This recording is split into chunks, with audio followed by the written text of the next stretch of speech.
Hey everybody, it's Stephanie with the Learning Project. I want to show you how you can look up the Washington Administration Code. We're going to be using this a lot in the classroom, so I want to let you know that there's a way that you can get to this. The Washington Administration Code is basically the codes that we live by as early childhood educators. Anything you want to know, sometimes you're in class and they're saying, you can't do that because that's licensing, or you can't do this because it's licensing, or you can't do that because it's licensing. This is where it all comes from. So you can go right to Google and you can type in WAC, WAC, and I usually put in there early childhood education because early childhood education is not the only one or the only group of people that use the Washington Administration Code. So we will click on this link here where it says Chapter 1110-300 WAC. So this has been updated just recently. These are the different codes that we live our life by, as you could say. This is called HTML. This is a version or a way that you can look up things, and then there's PDF.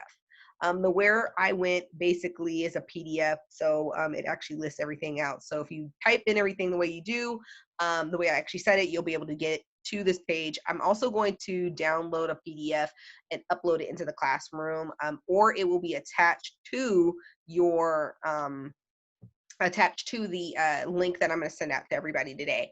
You can also print this page off so that you can have all of the WAC codes. So they have different categories. So they have child outcomes, they have professional development training and requirements. We have spacing and furnishing, activities, safety, food and nutrition, health practices, cleaning and sanitation, sleep and rest. We have interactions and curriculum. We have program structures and organization, program administration and oversight, licensing process. So these are just some of the categories that will be covered in the Washington state law. Now, once you start going to the different codes, it starts going in depth. They're going to give you some definitions so that you can follow along and make sure that you understand the certain terminology that is used within the WAC. Then we scroll down here and we actually get to the actual codes. So licensing requirements, they have license absences. They also have down here non-discrimination codes. So anytime someone calls in something, they can call it in because the center or the person is breaking one of these things. So general staff qualifications. Sorry, I'm like blah blah blah blah. But the general staff qualifications. So when you're looking at this, the reason why you are here because it is required by the state of Washington that you complete your 30-hour STARS training. This is just basically the foundations of early childhood education and the rules and regulations that surround it. You have to have a high school diploma or equivalent. There's different ones in here too, you guys, that will go into like if you're a home licensed care facility, if you have questions about what type of philosophies should you be having. There are also stuff in here about that, what type of training. It will go into what are standards as far as working with children with special needs, discrimination laws. There's so many different pieces here that you'll be able to read through. One of the big things that has been brought up is within the first 5 years, ECE educators must have a state certified or equivalent within the 5 years of time of hire. This is something new. So if you are in the state of Washington, for specifically me in Spokane, there is 2 community colleges that offer ECE programs. It's 100% free, you guys. And all you have to do is sign up for it if you work at a center that is Early Achievers approved. So it is a process. So you need to speak to someone just because I don't have all the details, but I have had a few of my teachers actually sign up for the program and it is free. They also have here different minimal qualifications that the director needs to have. So it goes into a lot of different areas as far as what teachers need, what directors need. talking again about philosophy. If you don't know what your center's philosophy is, it's really good to just ask for that information so that you can be on one accord with your director or your center. It goes into lead teacher qualifications. Again, 30-hour SARS training is required. It is required by the state of Washington. It's not required a lot of times by the employer. That is the reason why some employers do not pay for the 30-hour SARS training, because it is something that the state of Washington has required in order for you to work with children. So the other thing I want to remind you is that once you do your 30-hour SARS training, you turn all your paperwork and you've completed things on merit, you actually can get a reimbursement. A lot of people don't know about that or know how to do that, and I actually will show you that in class.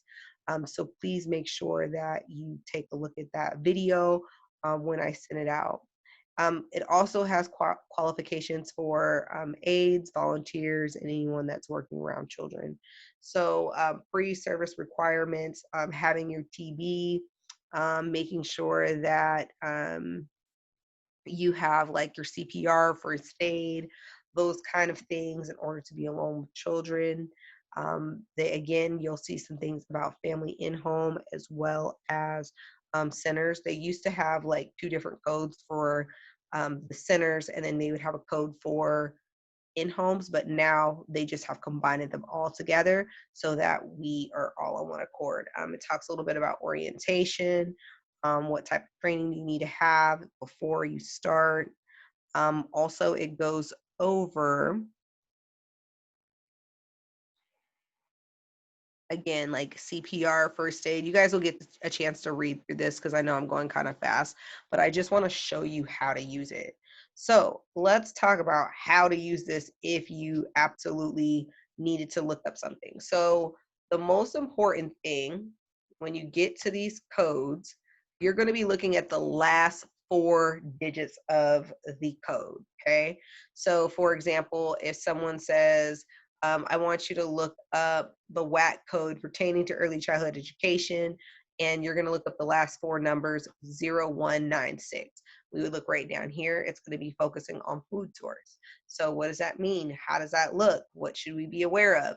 These are the pieces that you're going to be looking for. So the first 6 numbers are always going to be the same, but the last 4 numbers are going to be different depending on what code you're looking for. There is a spot on the training online that is going to ask you to go back and forth and look at these different codes. So make sure that you're doing that. The other thing I want to remind you too is always look up when the last time they updated something. The reason why I like this electronic copy is because when they do make updates, you can just always go back to it to make sure that nothing has changed. And if something has changed, you'll be able to see it here. So I just want to show you a little bit again about the Washington Administration Code, also known as WAC for early learning. I hope this was helpful. We're going to be digging a lot into this, you guys. So one of the first things that I really want you to do is get yourself familiar with the WAC codes. Some people like to print them off, put them in binders, keep them in their classrooms. I highly suggest that. If you are a director or a coach or a trainer, having the WAC in the tips of your fingers and really going through that at least, once a month with your staff and just choosing an area so that they know the rules and the regulations. That way you guys can build healthy practices. I really believe that it builds a strong culture and accountability culture as well. So I hope that was helpful for you guys. I'm so excited that you're going to be joining our class. The next video that you're going to be seeing is how to use the classroom and what areas should you be focused in on. Thanks so much for listening, you guys. I can't wait to see you in class. Have a great day.